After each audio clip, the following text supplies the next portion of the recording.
പക്ഷെ പരിശുദ്ധാത്മാവിനെ കിട്ടിയപ്പോൾ അവർ ശക്തരായി മാറി. പരിശുദ്ധാത്മാവ് നിങ്ങളിൽ വരുമ്പോൾ നിങ്ങളുടെ കഴിവുകേടുകൾ മാറും, നിങ്ങളുടെ ബലഹീനതകൾ മാറും.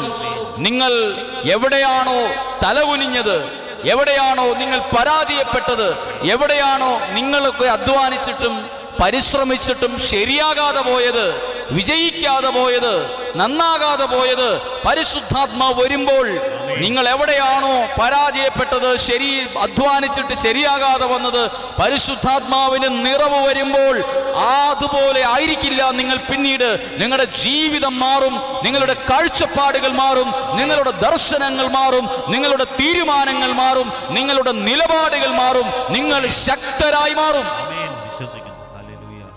ഒരു കാര്യത്തിൽ മാത്രമല്ല, എല്ലാ കാര്യത്തിലും ഇങ്ങനെയാണ്.